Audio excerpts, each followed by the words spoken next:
Hello, comrades. Today we will speak about Russia, about Ukraine. But firstly, to all the Polish viewers, I would like to inform you that there is already interview with Bruno Drweski in the YouTube channel Radio Antykapitalistyczne. As you see here, is a very long video. It is 1 hour 55 minutes. So if you speak Polish, you can you can listen another video, and we will make this in English. But of course, it will be a little different. But most of the most important things will be the same. So Bruno,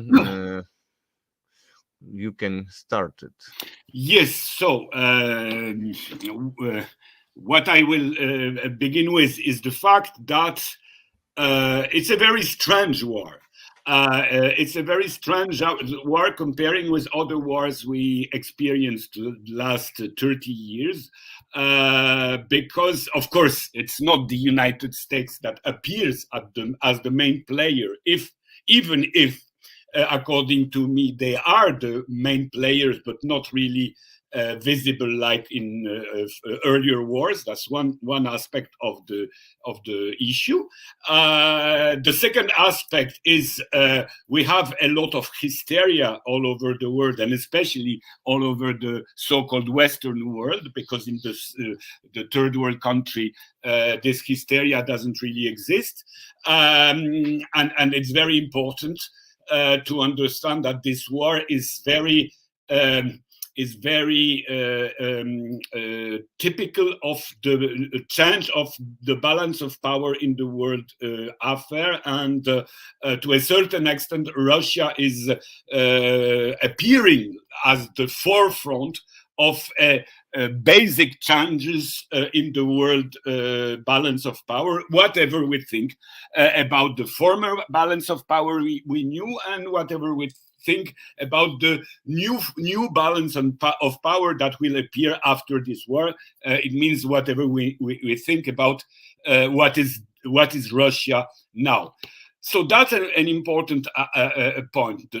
And another important point is that even if we have all that hysteria from morning up to deep in the night on all media, still television, radio, newspapers, etc., etc., in fact, we know very little about this war because we have almost only emotional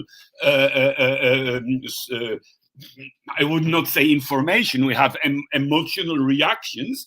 We have, but we don't really have information about important things. It means what are the real importance of fights?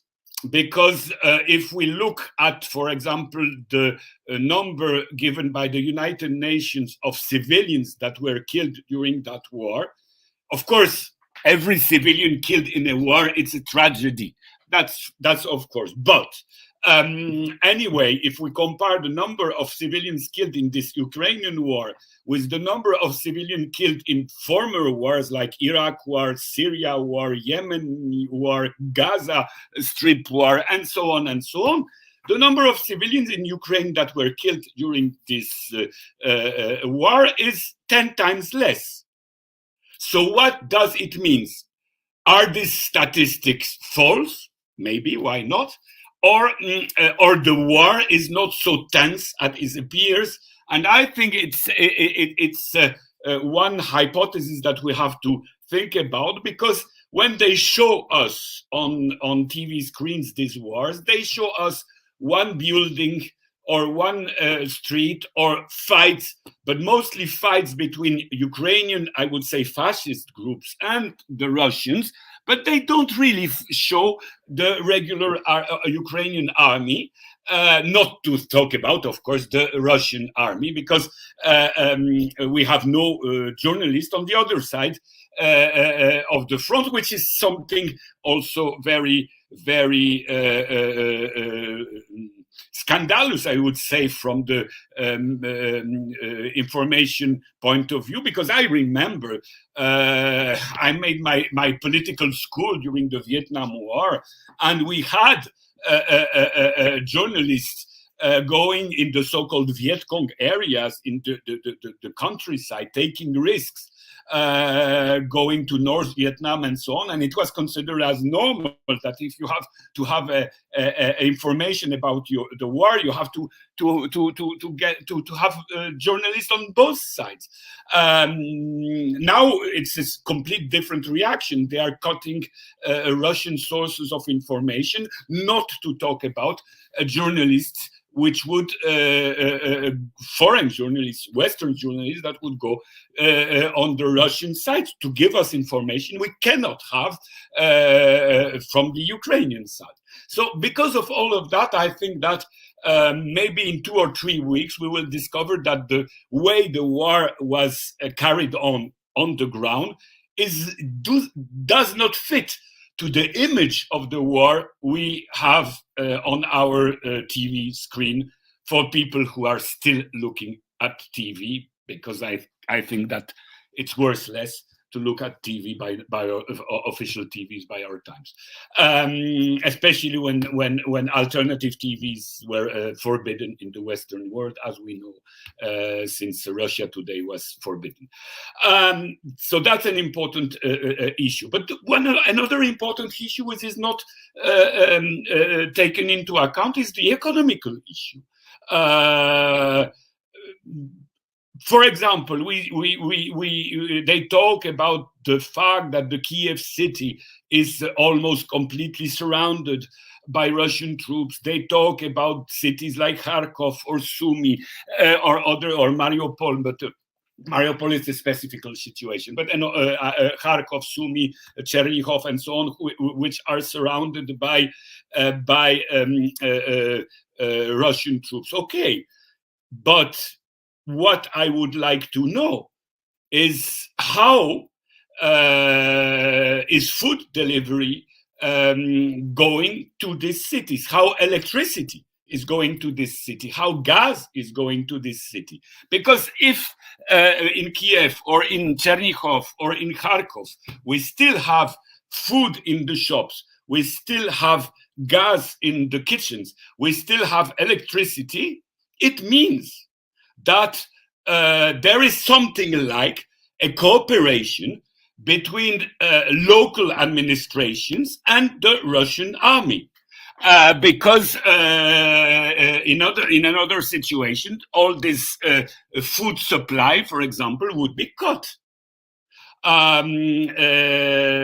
etc., etc. So we have to take that into account. And I would like, but it's pure, of course, dream, I would like journalists talking about that. I found, to be honest, I found one very short emission of Radio Canada, 1.5 minutes, that was talking about that. Congratulations for the journalists who did that, because in 1.5 minutes I had more information about the everyday life in Kiev than in all week of other Western media reporting from Kiev. So that's one very important thing. The second thing, we have strong war, bombing, and so on, and nobody is talking about the fact how it is that the Kiev main streets, the Kiev presidential palace, the Ministry of Defense in Kiev, the central building of the Ukrainian administration and Ukrainian army are not bombed. So it's because, of course, Russia is able to do it, because Russia controls now the heaven of Ukraine. There are no more Ukrainian planes on top of Kiev and other cities. So it means that this war looks sometimes like something a cinema show, which have some, of course, tragic elements. But behind those, let's say, mediatic theater cinema show, we have the real things that are discussed behind. And the best proof that important things are discussed are not only the negotiations which are taking place between Kiev authorities and Moscow authorities, but we have the fact that one of the Ukrainian negotiators to this negotiation has been killed by the political police of Ukraine. They killed one of their quote a man negotiating with Russians. What does it mean? It means that we have strong tensions within the Ukrainian administration between what I would call the hardliners and the realists. So, and why we have realists? Of course, we have realists because the military situation, it's obvious. I mean, you talk to every military man in all the world, including NATO higher officers, they would not tell you that on the TV screen. But if you talk to them privately, they all say that the Ukrainian army cannot fight more than 2-3 weeks maximum, and that already most of the Ukrainian army is not able to fight because they have no oil for their tanks. So they pretend to fight, but they don't fight. They have no how to fight because, as I told you, if the Russians are apparently allowing food supply in the front lines for the civilians, of course they will not allow oil for the Ukrainian tanks. So that the situation is, of course, very different for military reason and for civilian food supply. So that's one aspect of the thing. Another aspect of the thing, another economical aspect of the thing that is not at all analyzed, and that was not at all analyzed before the war, because this situation began much earlier than the war at the end of last February. From the beginning of the tension between Kiev and Moscow, it means in the 2021 autumn, it means around October, November of this year, the hryvnia, it means the Ukrainian money, fell to such low level that this money has no value at all, almost. And foreign investment in Ukraine were withdrawn. Of course, Western investment, but the most important ones in Ukraine are the Chinese investment, which were also withdrawn because, as you know, investors are typical capitalists and they don't really like to invest in a country which is supposed to be in a tense region. So they did it before the war. So what it means? It means that the Ukrainian oligarchs or the Ukrainian capitalists lost a lot of money already since September, October of the last year up to date. Today, of course, their situation is much worse. I don't want to defend them because, of course, they are exploiters, they are bandits, they are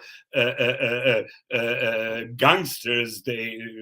Because the Ukrainian oligarchs are known to be one of the most barbarian section, I would say, of the world capitalism. But and the Russian ones are not better anyway. But oui, you show Kolomoisky, which is the image of the let's say the demoralized, completely demoralized oligarchy, because who is Kolomoisky? Kolomoisky is one of the richest men in Ukraine. He made money plundering his countries and other countries. Being from Jewish origin, he's the leader of the Zionist religious sect Lubavitch in Ukraine. And in the same time, the same man funded neo-Nazi armed group like Aidar, like Azov. So on one side, he's supposed to be a very pious Jew, and on the other side, he's financing people who are officially pretending that the Second World War and Hitler's army were the good ones, and that the hero, quote, who fought on the side of the Germans were the good ones on the side of the Nazis. So, of course, from the logical, moral point of view, it's a pure scandal. But this scandal is typical of the cynism of the leading oligarchy in Ukraine. And they want us to believe that Ukrainian army is defending national sovereignty and democracy with such a bunch of plunderers and cynical men. So I mean, you know, it's very strange that the Western people are forced to believe in such myth, which are, I would say, you know, comparing with Vietnam War, at least, I mean, the South Vietnamese government, which was very corrupt and so on, but at least this government was not praying, let's say, the Japanese occupiers during the Second World War or things like that. I mean, it was not possible for them to do that. But in Ukraine, you can have a Zionist belonging to a Jewish religion, not belonging, being the chief of a Jewish religious sect, because the Lubavitch are a sect, in fact. It's something like the neo-evangelics in the Christianity or the so-called Islamists in the Islam world. It's more or less the same ideology, but with another color. So he's supposed to be a strong Jewish pious man financing openly Nazi battalion. I mean, you know, it's logically it cannot be, but we have to accept that as the virtual norms now are more important than the real norms. So what I'm coming back to the subject I was talking about, these oligarchs, whoever they are, plunderers, bandits, whatever you want, they lost a lot of money during the last months, and they need to recover that as good capitalists, because they are cynical, they are plunderers, but they are capitalists, and they function along capitalist rules, and on that aspect they are very good. So you know, they need to have peace in Ukraine, because they have two solutions: either peace, and then the business is coming back to a certain level at least, and their pocket are coming to be filled more than they were. Either war, but if there is war, they need to receive money to counterbalance the fact that they don't receive money from the plundering of their country, but they receive money from Western world. So I think the United States will not pay, because they never pay. I think the United States will try to force European Union countries to pay Ukrainian oligarchs, so they will have plenty of money in their pocket, as they would have if the Ukrainian economy was functioning. But I doubt that it can really happen, and that's why I think that within the Ukrainian government you have a quite strong fraction of them who are thinking that after all we can make compromise with Putin, because if we are friendly oligarchs to the new rules, under the protection of Russia, we can do business. Of course, this leads us to another question. Why this war? Why this tension? Because, of course, the war and the tension didn't begin now, but it began in 2014 or even earlier.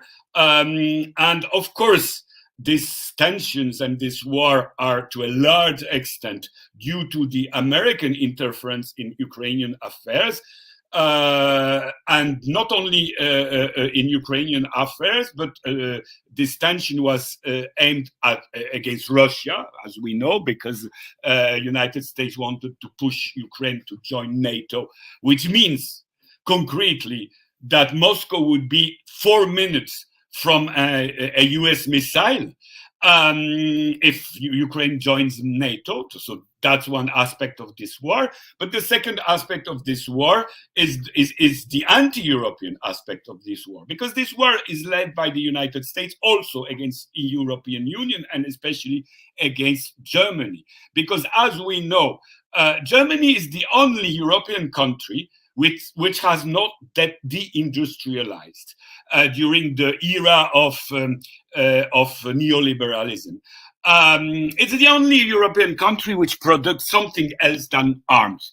Germany products arms, but arms production are not delocalized. So France or England are also producing arms. But if we take out arms, France or England, except for perfumes, do not produce much more, as it was the case earlier. Germany had another policy. Whatever we think about German capitalism, whatever we think about German imperialism, German capitalism is a much more rational capitalism, thinking on capitalist way, because Germany decided not to deindustrialize. So Germany is producing quite a lot of things in this country, and it's an industrial power, not only a virtual economical power, and not only an armament power. And because of that, Germany has strong interest. I mean, when I say Germany, I'm talking about German enterprises. German enterprises have strong interest to cooperate not with the United States, which are on the other side of the Atlantic Ocean, which have an economy which is important for Germany. Germany needs to cooperate with China and Russia. I would give an example. A very clear example. When the coup in Ukraine in 2014 appeared, Germany had signed an agreement with Russia that the Siemens enterprise would modernize the whole network of Russian railways.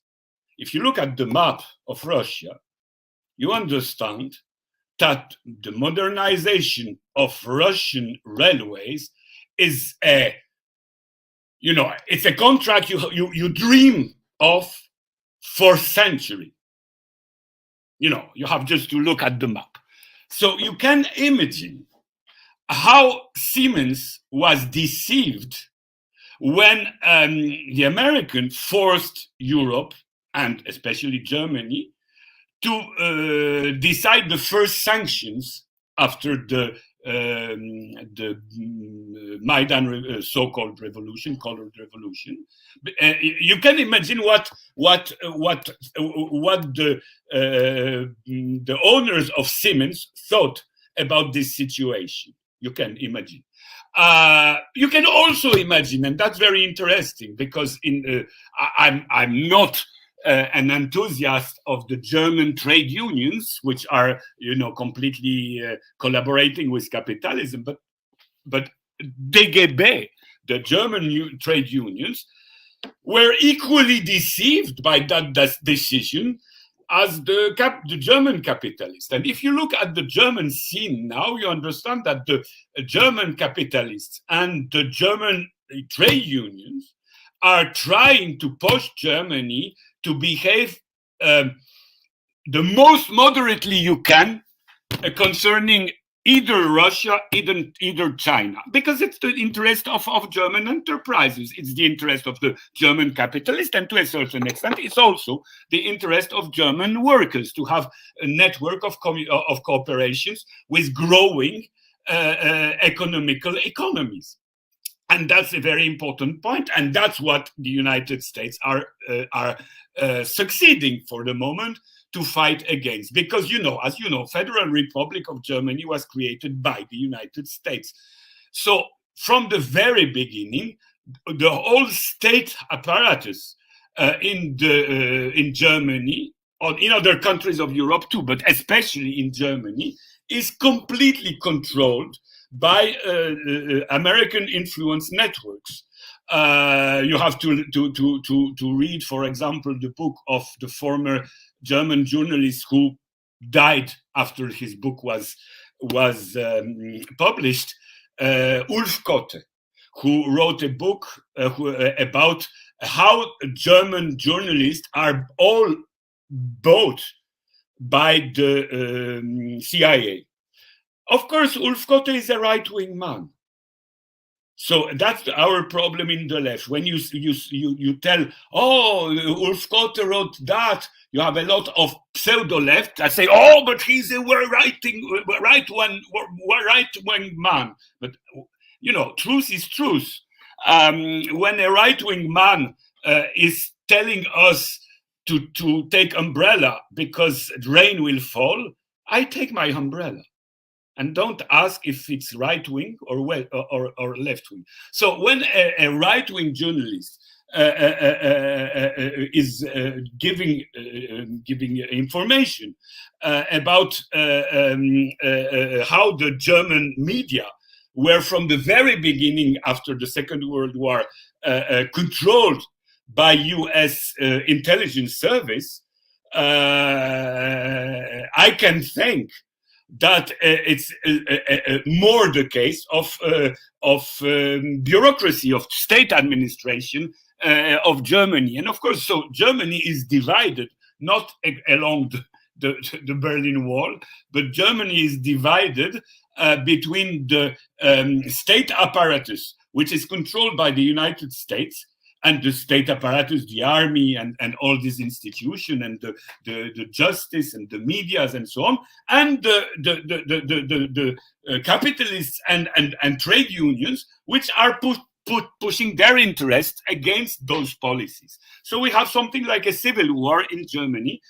which is of course not an open war, but we have a civil war in Germany between the let's say North Atlantic orientation and the Eurasian orientation, and the Ukrainian tension has to be put in this situation, because as when you have tension in Ukraine or when you have tension in Belarus, like last year, you cut the cooperations possibility between not only Germany and Russia, but you cut the possibilities of economical cooperation throughout the whole big Eurasia. I mean, from the Pacific Ocean up to the Atlantic Ocean. And you have the basic conflict of the nowadays world, which is not a conflict between Russia and United States, but which is a conflict between China and the United States. And Russia is part of this conflict, but it's not the center of this conflict, even if strategically speaking, of course, it is geographically speaking, it is in the center.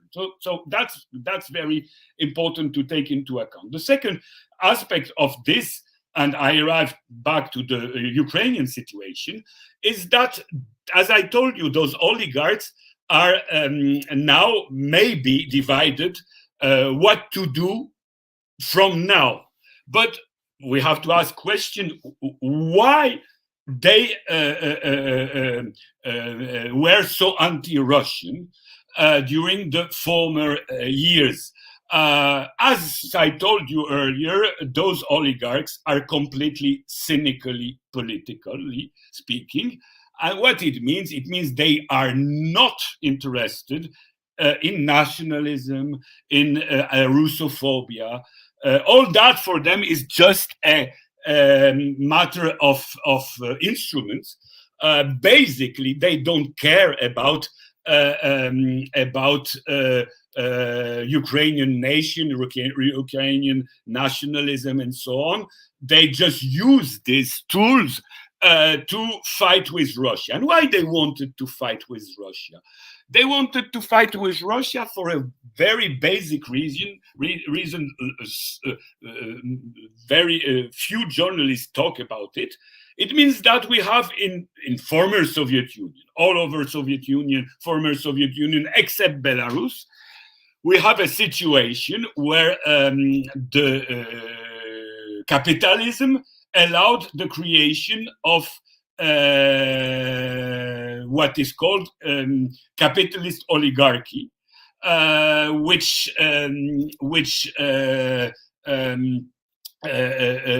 created this tragic situation for the nationality for all the nationalities of former Soviet Union, because the poor began poorer and the rich began richer, and so on. And that was the situation in the 90s. And at that time, the situation in Russia and in Ukraine was more or less the same. We had a bunch of plunderers who plundered their country and put the money from their plundering in the so-called heavens in the Western world under the protection of NATO. Because, as you know, American or French army are able to conquer Iraq, Libya, Mali, and so on, but they are not able to make order in Cayman Islands, in Isle of Man Island, in Jersey Islands, in the state of Delaware, and in other places where illegal money is coming. So it shows also the complete cynism of the so-called democratic order they talk us about all the days. But anyway, this all means that situation was quite similar in Ukraine and Russia during the 90s. At the end of the 90s, situation changed. Situation changed because if you look at, for example, the interview of the daughter of Yeltsin. So, I mean, you cannot tell that she is a communist spy or agent. So the daughter of Yeltsin told us publicly that the situation at the end of the 90s was so bad in Russia that it was obvious that if nothing is done, the communists will take back the power. of course, the new Russian bourgeoisie, the so-called oligarchs, couldn't accept that. So they understood that the capacity of the nation to support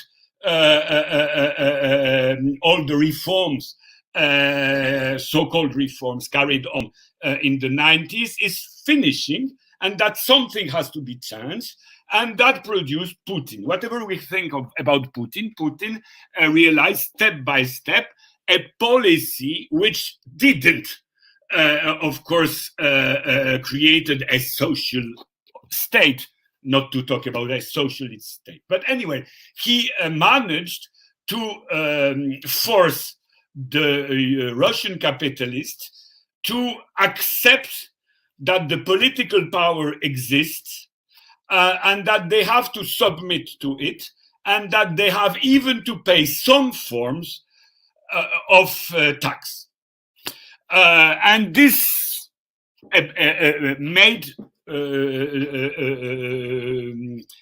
Russia change from what I would call the horizontal oligarchic system, which was the system you had in Russia at the Yeltsin time, progressively to what I would call the vertical oligarchic system, which functions around the line that the oligarchs are accepted by the Kremlin, but they have to pay taxes, some taxes, and they have to refrain from intervening in the state affairs, and especially in the nominations of their friends, family members, and so on, in the family affairs. It was something like a compromise between the Russian bourgeoisie, the Russian comprador bourgeoisie, the Russian Western-oriented bourgeoisie, and, let's say, the Russian government, which was and is still divided in two main fractions: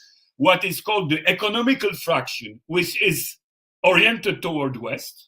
I don't know what is the situation now from the beginning of the war, but up to the beginning of the war, the economical fraction was quite strong and oriented to the West. And what is called in Russia the ministries of force, it means the state security, the army, and so on, which are rather promoting a policy of self-development, investment toward in the Russian industries, and so on and so on. So this compromise, which created what I call the vertical oligarchic system in Russia, and I'm not the only one to call it like that, was a compromise that couldn't be accepted by Ukrainian oligarchs, because the Ukrainian oligarchs were happy with the Yeltsin-like system, because Ukraine up to date is a typical horizontal oligarchic system. It means a system where every important people in the government or in the local administration or in the justice apparatus or in the medias are decided by oligarchs. It means what? It means that you have in Ukraine horizontal fights between oligarchs, and we can say that Ukraine is something like, you know, a feudal monarchy with different lords competing one with another to influence and decide what the government, the national government, what the local government, what the city governments will do. And that's Ukraine. I mean, it is that's why I think Ukraine is not a real state. Ukraine is like Russia at the time of Yeltsin. It means it was a neo-semi-feudal capitalism. And, you know, Zelensky and all his ministries are more or less dependent from one oligarch to another. Like in the photo you are showing, you have Zelensky, and on his left you have Kolomoisky, which was the man who funded the electoral campaign of Zelensky, who is the man who created Zelensky as an actor in the TV, and who, of course, financed the fortune of Zelensky, as it was shown in the so-called Panama Papers, where the name of Zelensky appears on the top list. So we have this kind of relation. And on the table you are showing, I think the most important man is the one you have with beard on the right, and not the one who is supposedly president of the republic. What is also very important is that you have on the right, on the left of Kolomoisky, Klitschko, which is the mayor of Kyiv. And Klitschko is a very important man in the Ukrainian oligarchic system, because he's one of the also man which appears in Panama Papers. And for the anecdote, I can tell you that the secretary of the Kiev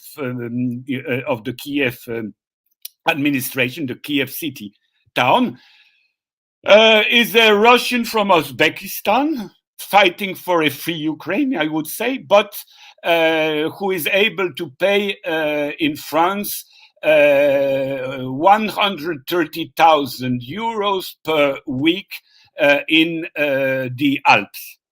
As you can suppose, when you can pay such money for your 1 week holiday in France, I guess it's not the normal salary of a functionary of the nationalist administration of Kiev. I say nationalist quote because he's a Russian from Uzbekistan, having nothing to do with Ukraine, but fighting for Ukraine.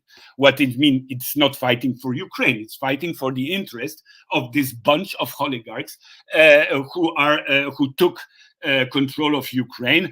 They can be Ukrainian, they can be Russian, they can be Tatar, they can be Uzbek, they can be whatever you want, as soon as Kiev or Kharkov or Odessa or Dnipropetrovsk and so on are the base where they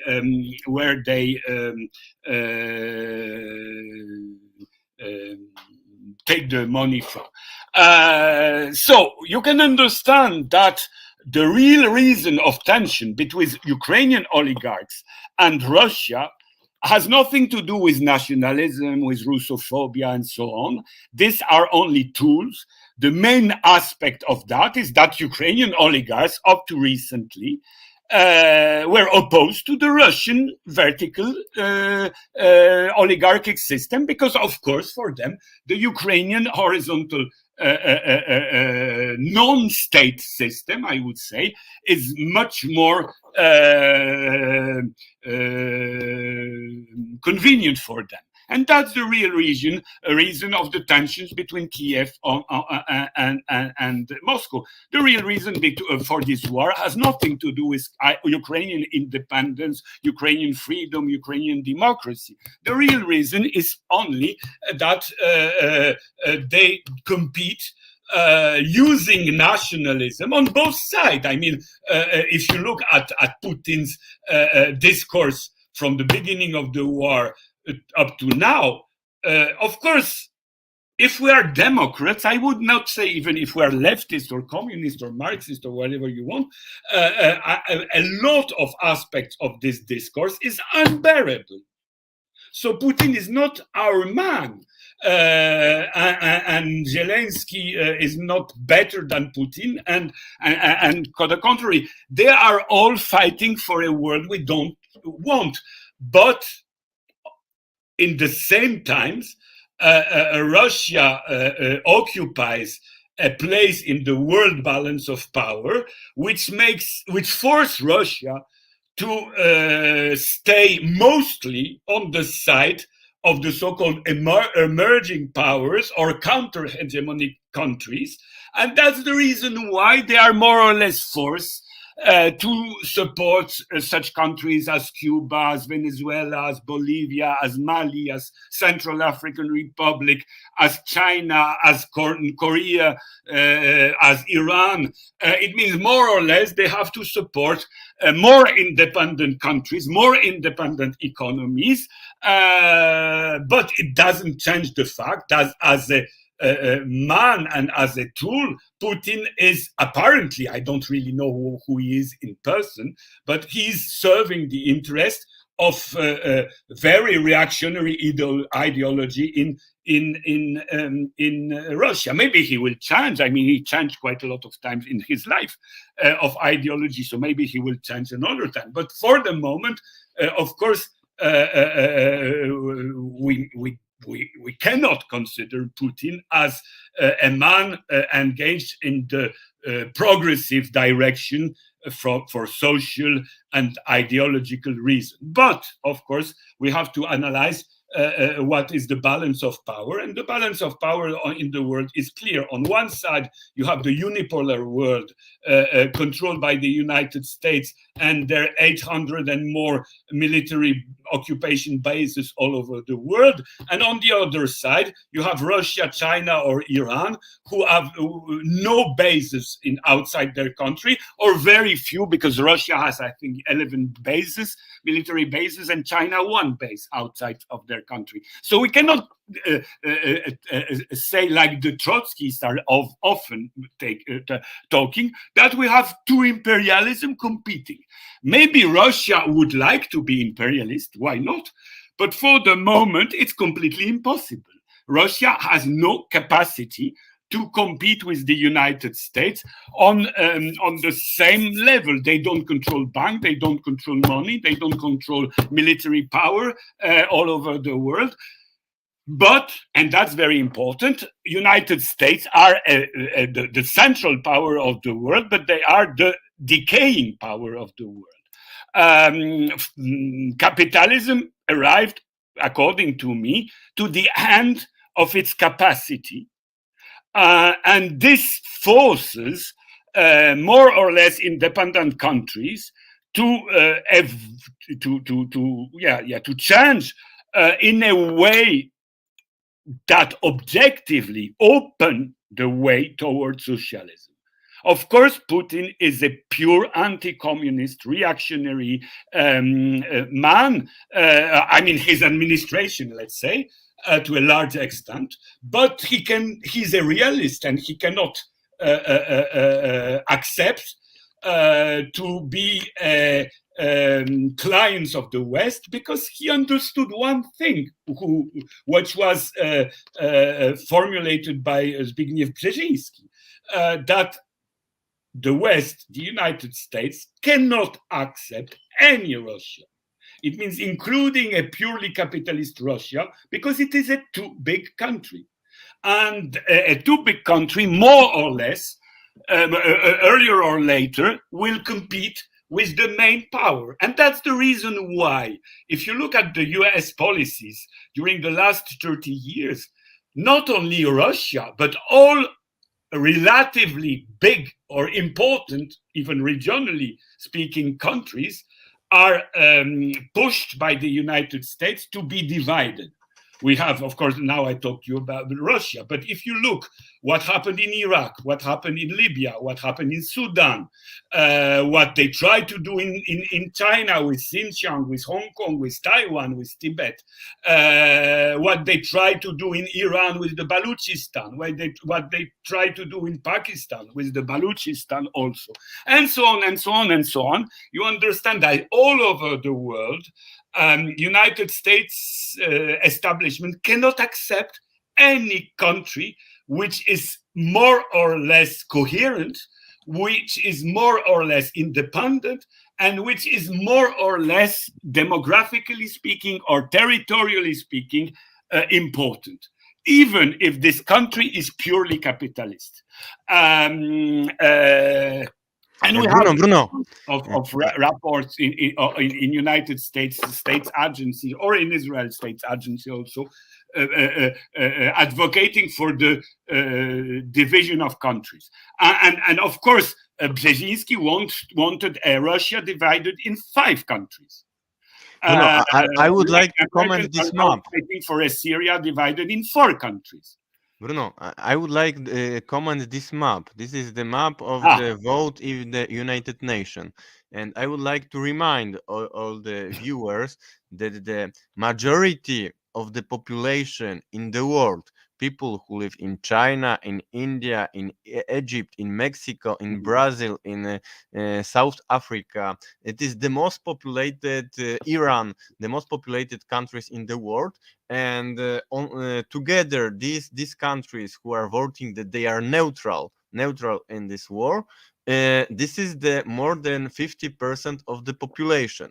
So when the Western media say that all the world is against Russia, it is not true, because the majority of the world, they said that they are neutral. And also there are some countries in the red. There are not many, but it is North Korea, it is Syria, it is Belarus. Burma, it is Kyrgyzstan, it is Armenia, it is Eritrea, it is Venezuela, Nicaragua, Cuba. They supported this intervention. Yeah, and it's very important because you have 2 very important countries in this map, which are India and Brazil. We know that the government of India and government of Brazil are rather fascist-like government that were supposed to be completely pro-American. I remember the fact that India is member of the Quad, which is the NATO of Asia. And the fact that these 2 countries were pushed by their society to not to take the side of the United States is very important, because it shows how profound are the feelings of people of the world concerning Russia. Of course, when people are on the, let's say, on the side of Russia, they are not on the side of Russia because they would suppose that Russia is a socialist country and so on. I mean, people know that Russia is now a purely a capitalist country and so on. But people know also that in the world balance of power, Russia is part of something that is called counter-hegemonic. Even if we have all this restrained opinion about Russia, it's a question of objective analysis.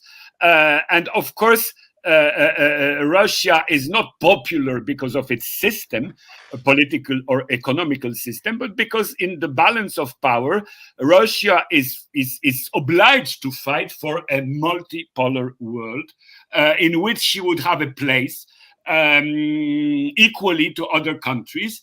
And this is, of course, the main reason was why in the south part of the world, Russia is considered as a potential ally. But you know, we know that situation from history. I mean, during the Second World War, communists were supporting the American army in Europe, and Indian communists were supporting the British army in Asia. I mean, they knew very well, especially the Indian communists, that English imperialism is terrible. It's an enemy. But in front of Japanese fascism, they knew that you have to take side, and that it's better to have British colonialism than Japanese fascism, because you will be able to fight more freely for independence of India under British rule than under Japanese rule. And that's what exactly the case. I mean, 4 years after the war, India became independent. And that's the same thing with Russia. A lot of people know, I mean, that Russia is something like British colonialism at the end of the Second World War. It was a not very strong colonialism.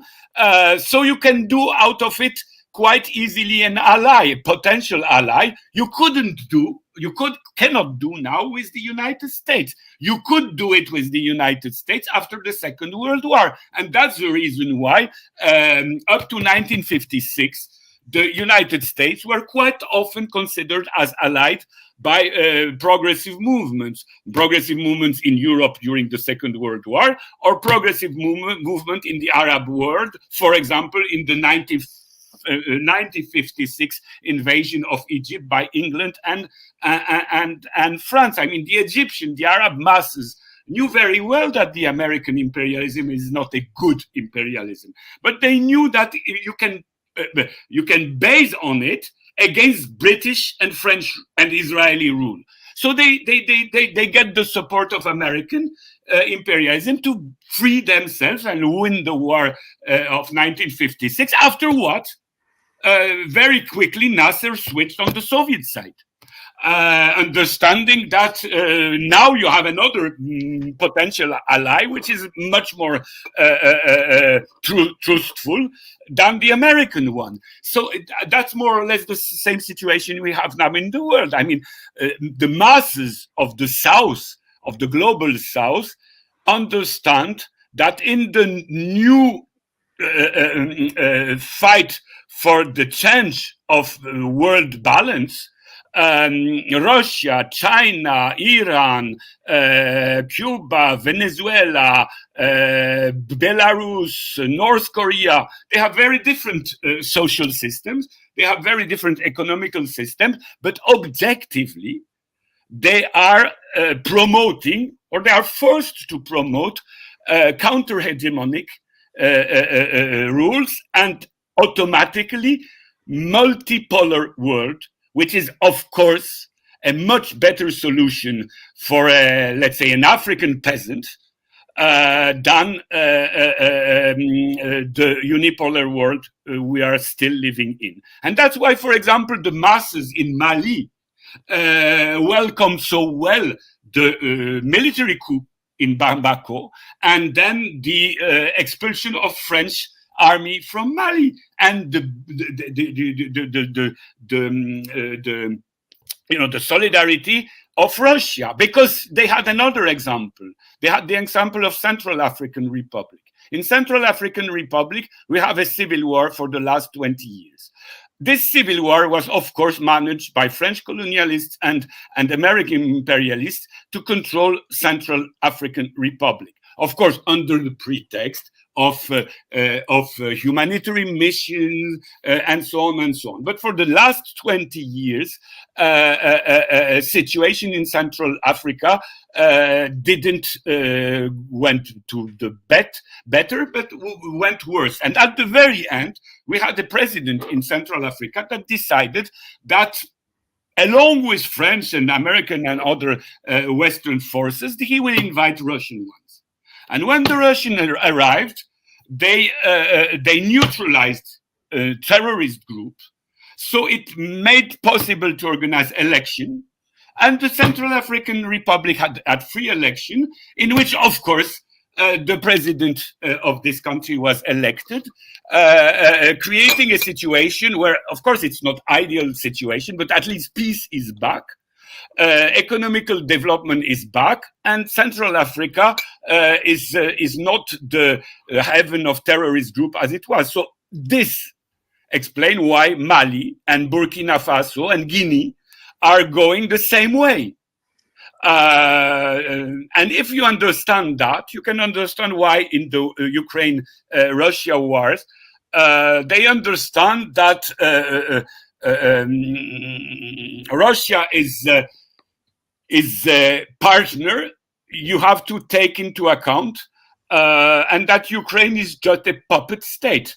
Of course, as I told you, Putin is not the ideal man, and Putin's regime is not the ideal one. But at least in Moscow, Russians are leading Russia. In Ukraine, Ukrainians are not leading Ukraine. Ukraine is a puppet state, and that's the basic difference that will appear in the next week. I do not promote the victory of the Russian army. I just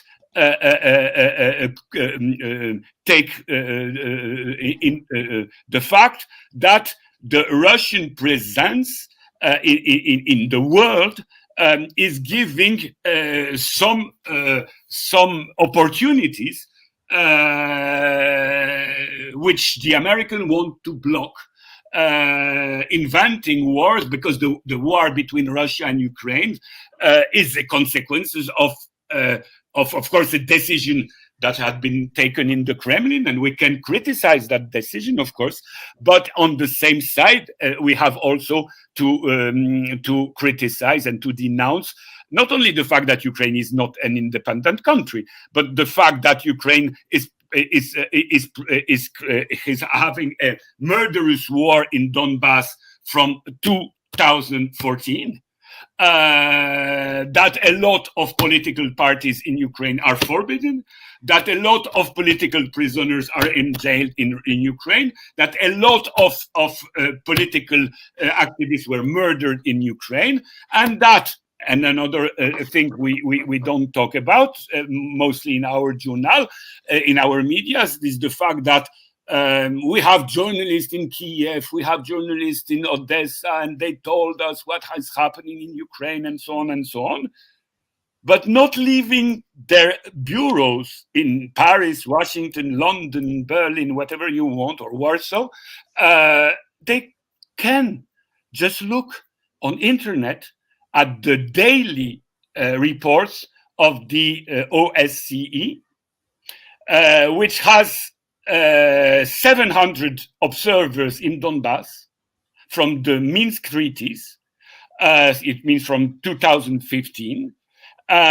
Most of them coming from NATO countries, in which it's very clear that the most, I don't pretend that on the Donbass side there are no human rights violation, that's its ideal situation, that they respect all the time the ceasefire and so on.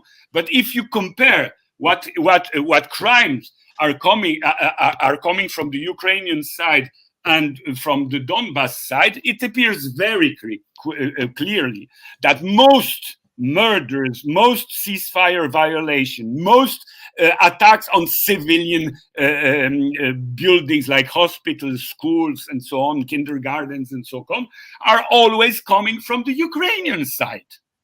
So you don't need to fly to Kiev. You just, in your redaction bureau, just click to OSCE report, daily report. Every day they have a new report. And you just now know that the Ukrainian government, it's a bunch of killers, not fighting for democracy, fighting for the interest of their oligarchs, and fighting for the interest of the American empire.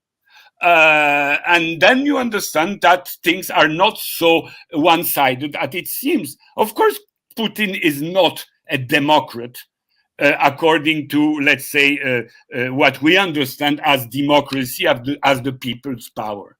Of course. But Ukraine is not a democracy. And you have much more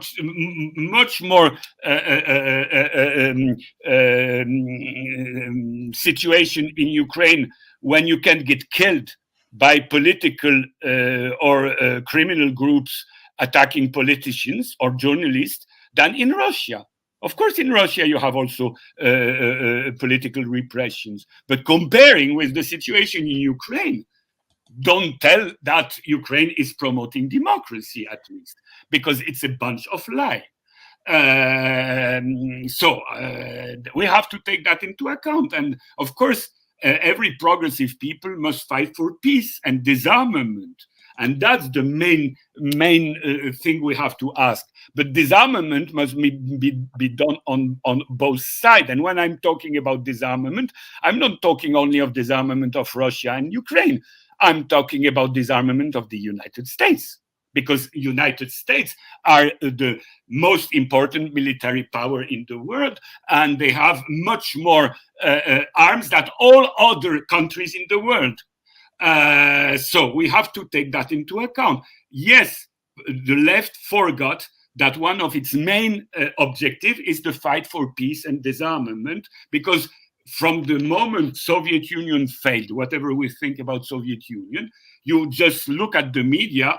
You don't have talk in the media about disarmament, collective security, and such words that were regularly employed when Soviet Union was existing.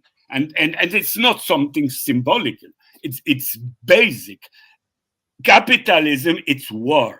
And as soon as capitalism is not so strong, then the question of peace and disarmament reappear. Bruno, I have two questions for you. One question is my question. It is concerning this. It is concerning this this map. Actually, I think that it's an error. They were not Latvian, but Lithuanians, if I correct remember. But you have to look at the video of these Georgians who talk. I think they were talking about Lithuanians. We have to check that. I cannot answer because whatever Latvia or Lithuania didn't answer to that question because nobody asked them about that question. There is no journalist asking Lithuanians or Latvians who these people were, what is their names, and so on and so on. So you know that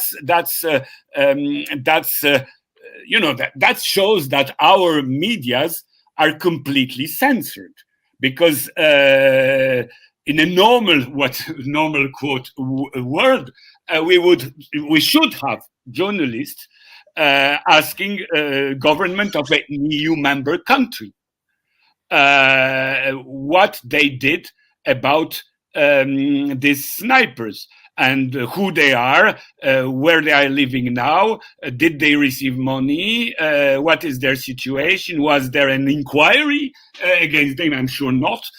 What is very interesting in all that is that before the Georgian snipers talk about the fact that Maidan was a fake revolution, the Estonian Minister of Foreign Affairs at the time of Maidan went to Kiev. And you cannot tell that the Estonian Minister of Foreign Affairs is a Putin troll. So he went to Kiev and he visited the hospitals in Kiev, where surgeons, Ukrainian surgeons, told him that the victims of the Maidan, both coming from police or from manifestants, were shot in a way showing that they were not killed by or injured by bullets coming from the other side, but coming from upside. It means coming from what the Georgian will say later, from the Hotel Ukraina, where you had the snipers and the fascist Ukrainian organization there. And this Estonian minister noticed that and had a conversation with Cathy Ashton, who was at that time in charge of the European foreign policy. And of course, the Russian FSB registered this conversation and published it. This conversation is very clear that the Estonian minister is informing her that the legend that was put in the medias that the Ukrainian police shot the manifestants and the manifestant as a reaction defend themselves and shot the police was not the good one. The good was that there is something like a provocation of people shooting in the same moment to the manifestants and to the police. Of course, Cathy Ashton couldn't denounce that this conversation was real. She had to leave the office a little bit later, but it means that this conversation is confirmed by the Georgian snipers. It is also confirmed by the Syrian events, because if you look at the manifestation in Syria in 2011, you discover very quickly the same things, that you had snipers shooting at soldiers of the Syrian army and shooting at manifestants. So this technique is a CIA technique. So that's why the Maidan revolution is just a legend. I don't say that the people in Ukraine were happy with the Ukrainian government, but anyway, the way the manifestation was taken into control by fascists, controlled and influenced and paid by CIA. I remember that Victoria Nuland officially declared that the Ukrainian opposition, means mainly the extreme right opposition, received $5 million before the Maidan. So we have to understand that if we want to really understand what was going on in Ukraine at that time, what provoked the rebellion of Crimea and Donbass and Odessa and Kharkov at that time. But of course, in Kharkov and Odessa, as you know, it was repressed by strong massacres. In Crimea, the situation was different because the Russian army was there from the very beginning, because Russian army was in Crimea according to a Ukrainian-Russian treaty from 1991 and 1993. And in Donbass, as you know, the mobilization of local population was sufficient to create those People's Republic, which were tending to toward communists. But of course, we can consider that after Putin sent to Donbass quite a lot of or financed nationalist neo-Tsarist group in this region, the balance of power then changed in Donbass in favor of the right. But still, Donbass is I would say, a fortress, political fortress of leftist idea, but not as it was in 2014, which shows the contradiction I told you about earlier. Putin regime is a reactionary one, but to a certain extent, he's obliged to promote policies who can be considered all over the world, and especially in the global south, as more positive than the Western policies. Yes. Yes, no, yeah, that's right. I have nothing to add. I mean, now it's official. I mean, Nuland confirmed what is completely illegal. I mean, biological labs are illegal, and especially armament labs are illegal. And that's very funny, because Russian army took some part of the Ukrainian territory now, and some of these labs, and now people working in these laboratories didn't leave to the still under Ukrainian control region. They stayed in the region when the Russian army arrived. They decided to stay, and now they are telling Russians what they were doing is these laboratories and what was done. So it will be very interesting in the next week to look at the Russian propaganda, because we will obtain quite a lot of interesting information about those labs coming from the Russian side, and not only, but Victoria Nuland did already half of the job, which is quite good. She's a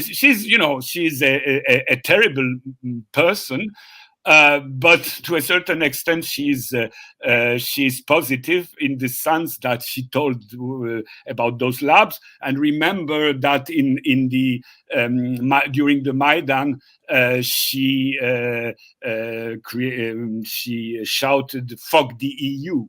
showing that the United States in 2014 were not at war with Russia, or not only at war with Russia, but were at war with European Union also, and that the imperialist contradictions were already very tense.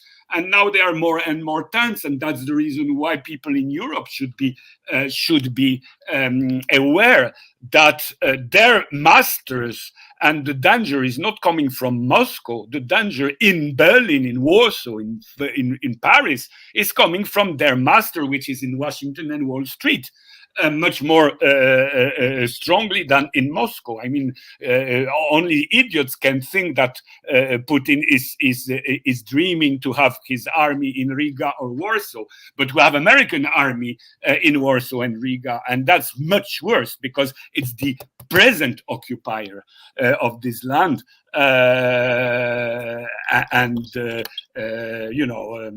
They show us what's happening in Kharkov. They don't tell us what is happening in Poland and Latvia, or Estonia, or Lithuania, or Romania, and so on. And the danger of nuclear war are real now, and we have to be aware of that. And the responsibility is important. I don't know if we can talk about Nazism in Poland because the extreme right tradition in Poland are fascist, but not Nazi, because of course Polish nationalism is partly anti-German. The question now is that, of course, the Polish political culture nowadays is so bad that people do not know their history. So they don't, Polish nationalists, of course, I'm not a nationalist in this sense of Polish nationalists, but Polish nationalists don't even know their own history. And they don't know that, for example, Dmowski, whatever we think about Dmowski, that Dmowski was always strongly anti-German, and because he was anti-German, he was fighting against Hitler's Germany and against Polish government at that time, and he was advocating an alliance with Stalin's Soviet Union in spite of his anti-communism.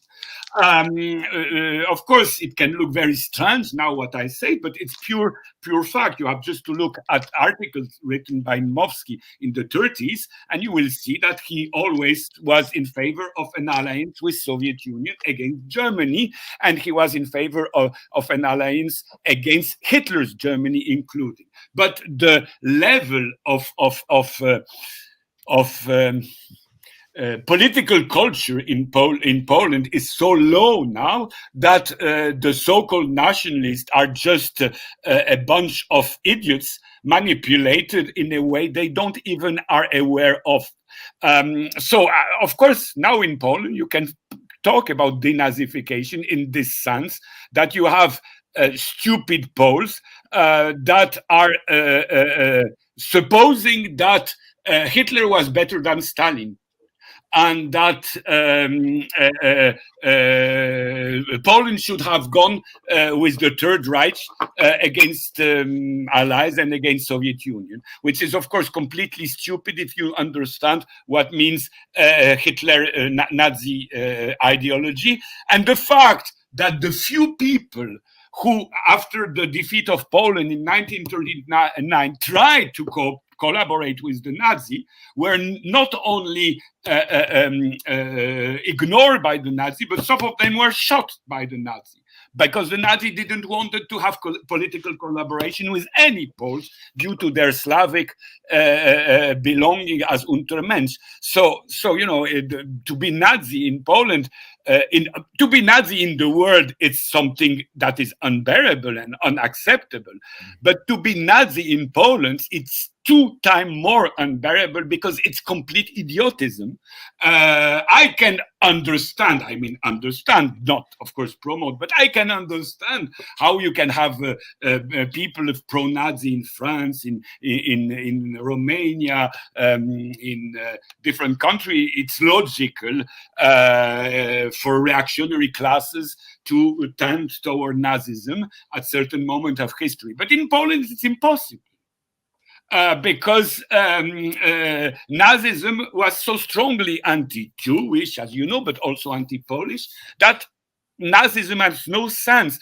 And the fact that you have people in Poland now talking positively about Hitler is the symbol of the complete degeneration of Polish intellectual life, who is allowing that such stupidities can be said in Polish. So it's not only the Nazi in Poland that have been denazified. I would say that the old Polish elite has to be de-idiotized first, because they are the base on which such stupid people can develop. Bruno, Yeah, but I want to make. I am agree with you that Nazism, like Nazism in the time of Hitler in Poland, it is impossible. But in the same time, now when I see this hysteria of all, I think more than 19% of the Polish population. That how I treated the Russian people, Russian population. yeah, All these, the worst insult which are which it is not problem to say in the Polish media that we need kill Russian. It is something which, for me, it's very similar for the situation. yes, of course. Right? That's why I And called. Of course, as I told you, Poland had this tradition of Polish fascism, but not of Polish Nazism. But now, of course, we arrive at a situation where we have something like a Polish new Nazism, which is a sign of complete decay of this society. I don't know if it's 90%. I think it's less. I'm a little bit more optimistic than you are. I think that quite a lot of Poles privately are not thinking the same way when you ask them, especially people from the lower classes, which are a little bit more clever than other people. When you talk with, as we say in Polish, prości ludzie, simple people, they are more open-minded than the so-called middle classes, which are despaired because they understand that the myth that they are a middle class is finishing, and they don't want to be pushed back to the lower classes they come from. So their hate of Russia is just a tool to avoid questioning the situation in which they were, in which they are now. So, I think that earlier or later situation will change. I think that in the next weeks we will have change in the situation, and this war will evolve in a very different situation that was planned by our medias, and maybe the hysteria will finish, not only in Poland but in other countries, including Ukraine. And I hope so, but maybe I'm too optimistic. I don't know. yes, I said 19%, but if we look for the Polish politician, it is 100%. Yeah, Yes, 99%. and Mateusz Piskorski, no, but after when there was another thing, and there was for acclamation that everybody in Polish parliament were agreed that have to condemn Russia, and Mateusz Piskorski here in this channel said that it is totalitarianism, that they have pressure for the people. Every guy now who are try to be independent, say something different. I don't say that he already have to, I don't know, be communist or something like this, Yeah, of but course. want to say something independent than the official corporate and government propaganda, they attacked him like in the with the aggressivity, Yeah, which is very, very similar to the you're Nazis. right. I mean, if And you just I am very scary about some comrades in Poland that it will be it if it will be continue, they will starting not only insulting people, because Mateusz Piskorski already said that the in the last days they all the time journalists and other people, they are starting treating like him like a Jew, that they are starting to saying something about his ancestors and stuff like this. yeah, And yeah, yeah, yeah. I know. I am very scared that it will finish like they starting to killing people in, and Yeah, it is I don't doubt. I mean, I even this morning received a message from one Polish intellectual, in fact, who is living in Krakow, and who is rationally thinking. And he told me that he's really fearing that at least the government will open a new Bereza Kartuska. I mean, Bereza Kartuska was the concentration camp created in the 30s, where mostly communists, not only communists, but mostly communists were put in without judgment, without it was an exception law, and the atmosphere in Poland led him to think that at least they will create a Bereza Kartuska in the very near future. It means people like Mateusz Piskorski then will be sent there without any judge. I mean, the fiction of judiciary he's dealing with now will be useless for him or for other people, because there are quite a lot of people in Poland which are still, rationally speaking, not only communists, but I talked some days ago, as you noticed, at the Radio Antykapitalistyczne, the Polish anti-capitalist radio. I don't know how long they will be allowed to function, since already they began to forbid some medias. They begin to eliminate from work people having let's say nationalist idea, but not nationalist pro-Western, but nationalist let's say pro-Slavic ideas, and so on and so on. So I mean, the situation is going worse and worse. Not only in Poland, because we have quite a lot the same in France now, but maybe not on the same level as of hysteria as in Poland. But as I told you, my only hope is that the situation will change in 2-3 weeks in Ukraine, and then it will be a refreshing rain that will make those black scenarios less possible.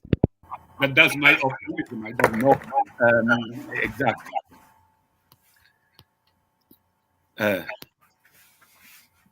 I'm back. Yeah, okay. So a lot of questions. Unfortunately, I didn't answer to all questions because there was a lot, and you showed a lot. But basically, I think that I understand I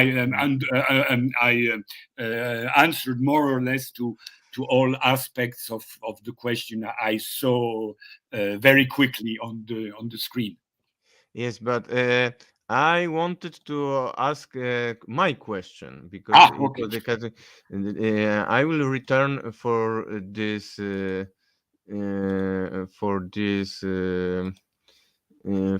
map. Because as you see in the Polish media, all the time they are using the word West. Yeah. And when we see the West, there are a lot of countries, especially Mexico, which is the part of the NAFTA, but there is also Cuba, of course. Mexico is very interesting. Salvador, I will tell something about Mexico, especially. And Bolsonaro, who is that's right. why the Mexico, which is very very close of the United States and which is in one economic organization with United States, why Mexico don't support United States? Very interesting. First of all, you have to know that Mexico is a country that had a revolution in 1911. And this revolution is the base of the Mexican national identity up to date, even if this revolution was betrayed and so on and so on. But anyway, it's like the French Revolution, it's like the Russian Revolution. You can betray it, but still it's part of the national identity and it cannot be destroyed. That's one thing. The second thing, you have in Mexico an anecdote who is telling that the problem of Mexico is that Mexico is too far from God and too near from the United States. That's an imagery of Mexican nationality. The second thing is that Mexico has a new president who is a center left, but which is observing the world quite openly, and who apparently understood that the balance of power in the world is changing. What example I will give to show you that it's the case. Couple of months ago, 2 or 3 months ago, the president of Mexico offered that Mexico could give the political asylum to Julian Assange, which of course is a provocation toward United States. But it's very important, symbolically, not only humanly. The second thing is that the week when Russia began its offensive in Ukraine, 2 or 3 days earlier, the Mexican president sent an official letter to the United States embassy asking them to cut every ties with Mexican NGOs and to cease to interfere in the internal affairs of Mexico. Then you had the Russian war in Ukraine, and the president of Mexico told something very important, that Mexico will never be on war with Russia because of historical reasons.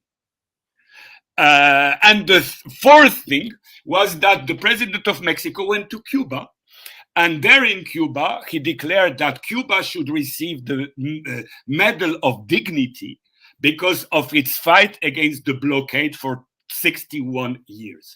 So all that is, of course, showing that the Mexican president has now the courage to say what he couldn't say at the beginning of his presidency.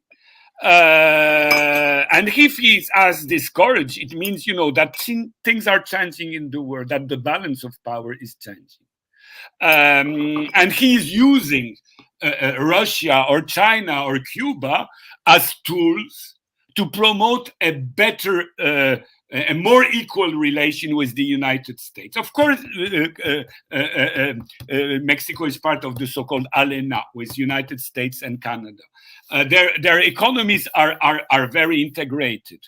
But it's a situation in which the Mexicans can also have their demands concerning United States, because United States cannot live without Mexico. So Mexico has the balance of power between Mexico and United States is not so unbalanced as it was 20 years ago.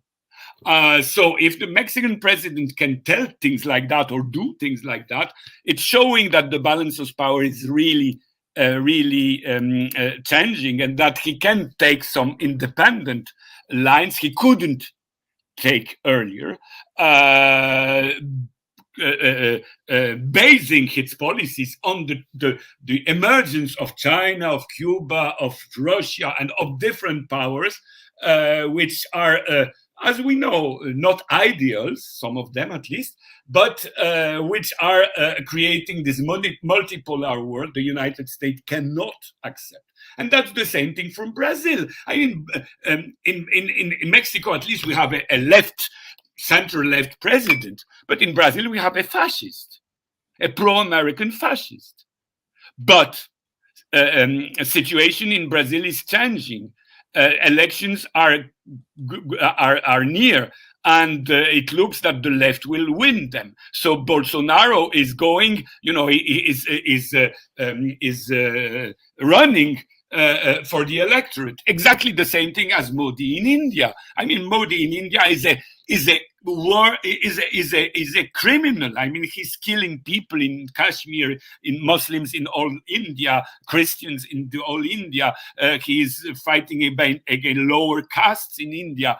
His party, we must know, has been founded by an openly pro-Hitlerian party. I mean, the RSS, which is the secret society that created the Janata Party, who is now in power in India, is openly pro-Hitler.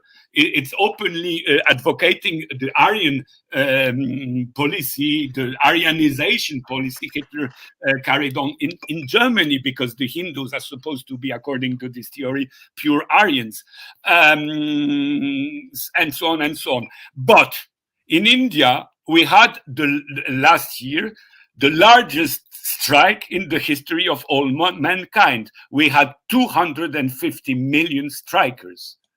After that, for 14 months, we had the peasants of India blockading most cities, including the capital, Delhi. At the very end, Modi has to resign from all his policies concerning peasants. So we had a huge victory of the Indian trade unions movement, a working class movement,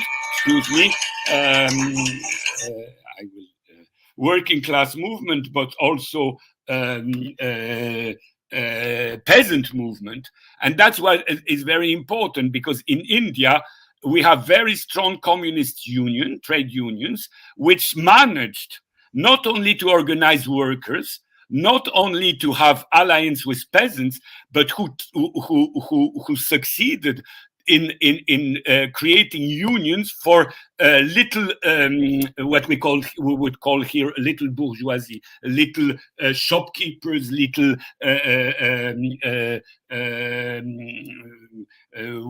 workers, and especially women workers of textile in villages.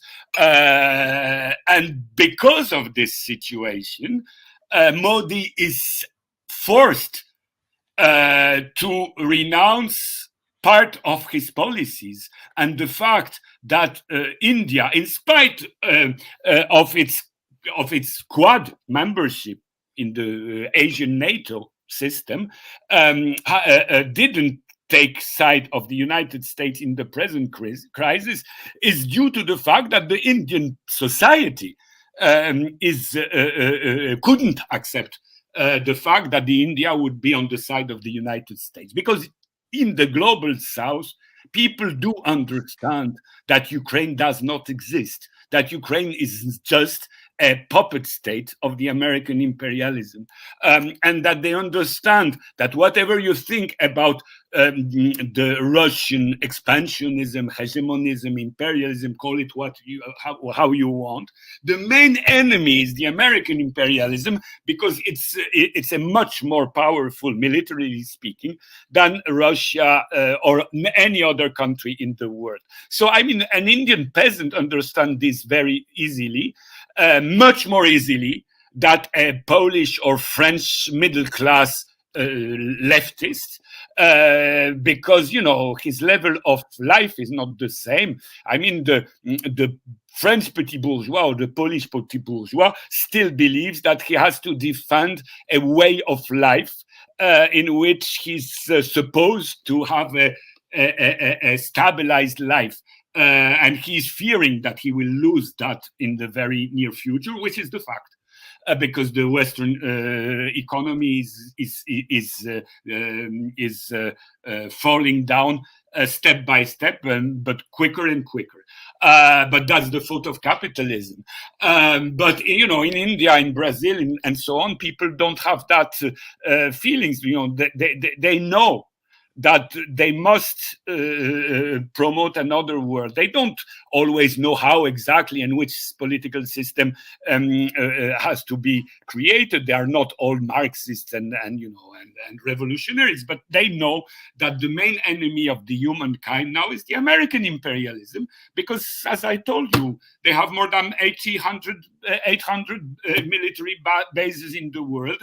They are allied with other potentially strong military power like France, Germany, England, Australia, Japan, and so on, and that other countries are representing.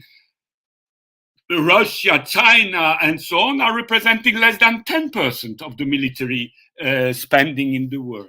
So whatever you think about the Russian or the Chinese army, they are not any danger for any country.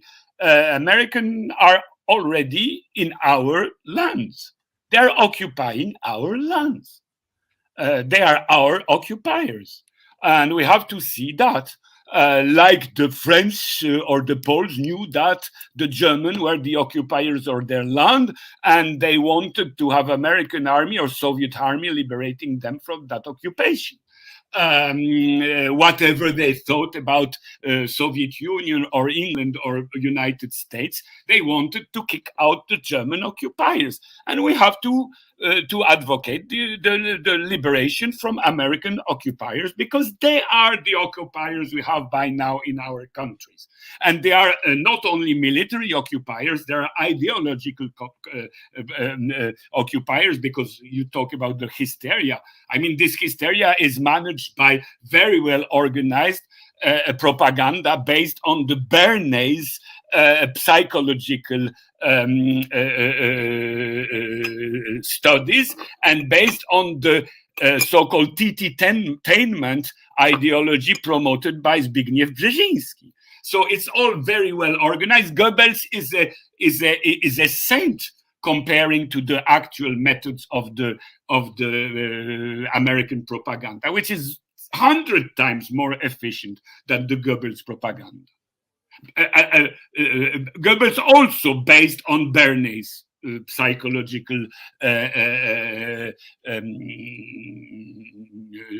instruments, which is very funny, because I told you earlier that Kołomoyski is a Zionist which is pro-Nazi, and Goebbels took example from Bernays, who was a Jew. It shows that for the upper classes, the racial, the nationalist slogans are just a tool to domesticate working class.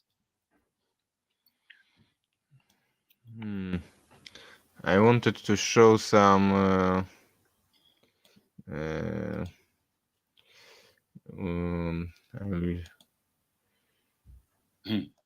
I will show something.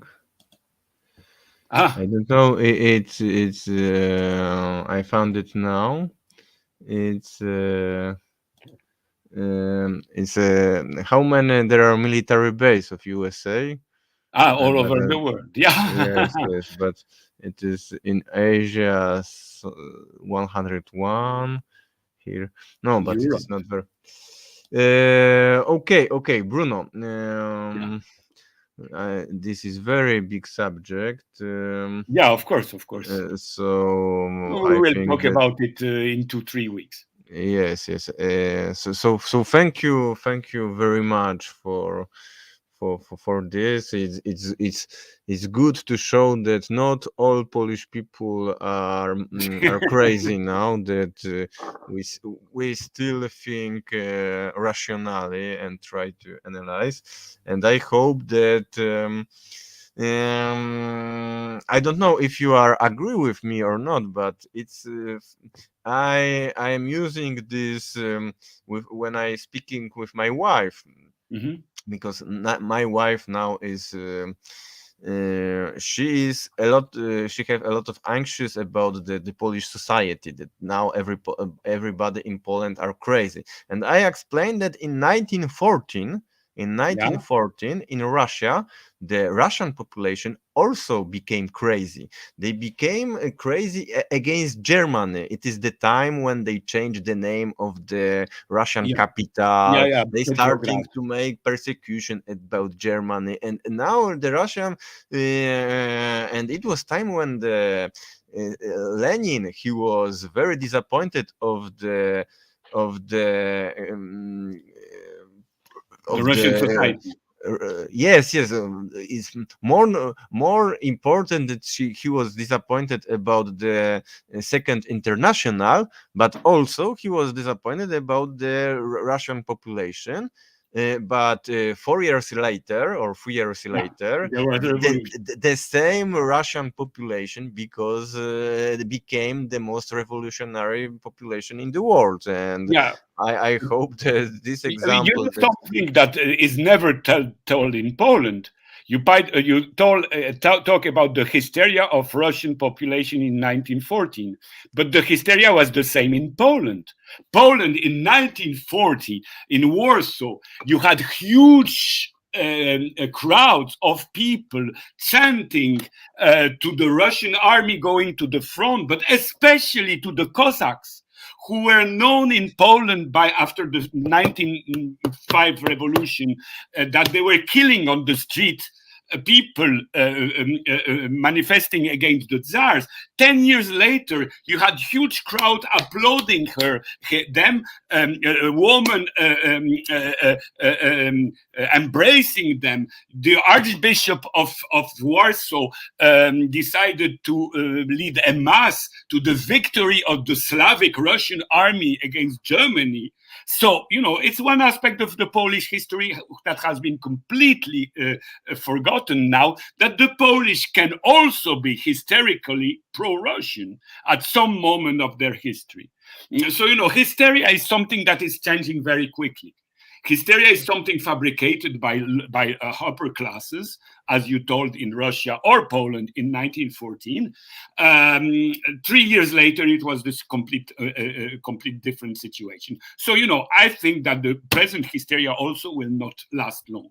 I hope so. yeah, because why the Russian population changed? It changed because of the economic Yeah, crisis in that's right. Russia, That's and every symptom of the Poland now shown that there will be very bad time for the people who live in Yeah, Poland. that's it. The We have crisis of rising capitalism. prices. We have Mhm. a lot of problem now. Yeah, that's right. That's what the crisis of capitalism, which will make eyes open very quickly. For the moment, they create hysteria. But hysteria, when you look at prices in the shop, then you're a little bit less hysteric very quickly. So I wanted to say something. Yeah, that she's One right. I thing, mean, one thing which I wanted to say, that in when I was in school, they teach me that Soviet Union was weak because use censorship. And when you use the total censorship, you ban something, you ban the radio free of Europe, Wolna Europa. It is the yeah, yeah. proof that you are weak. So if you are using this Same to me. example, we see that Western countries now are weak, because Yeah, yeah, the one they need to censorship everybody yeah. to That's right. this. That's right. Okay. That's why I think that capitalism is in very deep crisis, and hysteria and war will not change this trend. And earlier or later, the big masses of working class will understand that they cannot uh, support anymore this system, that this system has to be changed. So that's why I'm optimistic. I mean, the only way capitalism can avoid revolution is war and atomic war. it means the end of humankind. But as a system, it's condemned and it will disappear. I hope it will disappear by a revolution, because I prefer a revolution than atomic war. But of course, we cannot eliminate the possibility that people are becoming crazy, especially, when a beast is on agony. A beast is much more dangerous than when it is in a healthy situation. And the American imperialism is in an agonic stage now. Yes, Bruno, sorry, but I forget. I have one more question. Okay. What is your analysis about the comportment of the Polish population who now want to help the refugees from Ukraine? Because in the last 30 years, all the capitalist propaganda said that in Poland we have capitalism, you need to be individualistic, egoistic, don't help anybody, don't help homeless people. And now we see that in this Poland, people who 30 years they listened to this capitalist propaganda of egoism, of individualism, there are a lot of people who want to help, another people in their when they are need the help. I think that it is something which is, of course, I know that they help because it is against Putin, against Russia, but for me it is something good. It's shown that the socialism is possible. Basically, working people are ethically okay. Sometimes they can be corrupt. Sometimes they can be maneuvered. But basically, human beings are rather thinking in a solidarity way and not in an egoistical way.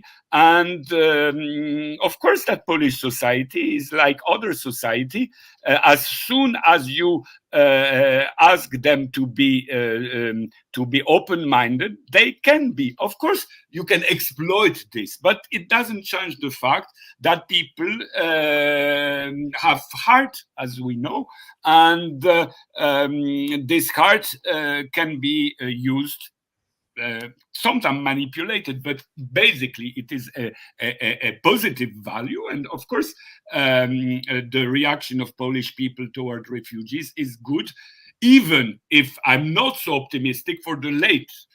Because when all these Ukrainians will be pushed on the working market and will be in competition with Poles to find work, then I don't know if the situation will be so open-minded and heartful as it is now. But for the moment, it shows that you have a potential inside Polish society, like in other society, as soon as you don't manipulate it. It's a great thing. I don't know if you have time. There is I think that there will be no third world war. I think that the United States have not the courage to risk anything. Maybe I'm optimistic, and I think that Ukrainian army will capitulate in no form or another, and that a new Ukrainian state will be associated with this, which is not a good system, but which be associated with this vertical oligarchic system we have in Russia. Maybe Western Ukraine will not accept that. And I think that Russia do not care. If Western Ukraine leave Ukraine, it will be fine for the Russians. It will be difficult for the Poles because they will have to dominate this anti-Polish part of Ukraine, but which cannot be really independent because it's a very poor part of Ukraine. But for the Russian, it will be very good a Ukraine without Galicia. I'm cynically speaking. I mean, I'm not saying I'm promote that, but I'm cynically speaking. But I think that Ukraine, there is a quite strong possibility that if the American cannot push European to pay Ukrainian oligarchs to maintain the war situation, the Ukrainian oligarch will turn on the Russian side and negotiate with Russia a system quite similar to the Russian one, but with a little bit more autonomy for the oligarch than in Russia. That's my point of view. Of course, this oligarchic system in Ukraine and Russia will not stay long at the very end, because it's also capitalism and it has to be changed. But and especially nations who had a socialist experience like Soviet nations have roots. As I told you earlier, Mexicans have revolutionary roots. Of course, Russians and Ukrainians have revolutionary roots, and it will come back. It's just a question of time. It's like, in the French Revolution has been defeated by the kings and the emperors, but it came back. Yes, and this comrade who asked this question, he's from Russia. What do you think about this anti-war movement in Russia? Do you think that this is the only movement of elites are manipulated by the Western media, or it is? I think that not only. I think that a lot of Russian, the same thing as in Poland, a lot of Russian don't like to see their country at war against a broader nation. That's one thing. The second link, quite a lot of Russian do not like the Russian political and economical system. And in this situation, they tend to be quite critics against the Russian government. I would say for good reason. Maybe this good reason can be manipulated by American imperialism. That's another thing. But basically, it's for good reason. I mean, it's not a happy news that Russia is at war for a Russian. And it's not a happy news that Russian is at war with brothers. Because, Ukrainians for a Russian, it's a brotherly nation they lived centuries with. And to a certain extent, it's the same thing for Poles. I mean, Poles lived under former Polish so-called Commonwealth or under Russian empire, together with Belarusians, Lithuanians, Jews, Ukrainians, Russians, and so on, or Chechens. And for Poles, those people are not complete foreigners. So, you don't really want to be at war with them. But and that's why we have this solidarity with Ukrainians at the moment in Poland, and that's why we have this feeling of unpleasant time in Russia. Of course, these feelings will be and are manipulated by American imperialism, and we have to be aware of that, and we have to fight against that. But it doesn't change the fact that basically it's quite a healthy feeling. We have to take into account and to reorient toward progressism.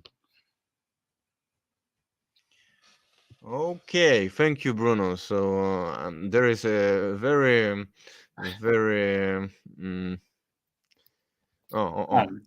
quite a lot of this is what he wrote this Russian comrade. For him, Putin is not president because this comrade is communist. Yeah.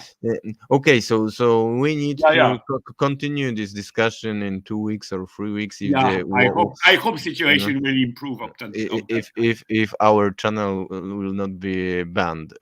Yes, of course.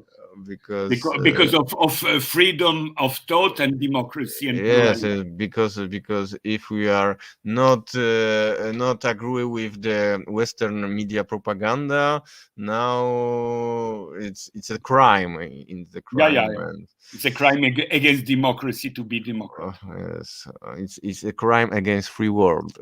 Yeah, free market. Free market. Okay, thank you. Okay.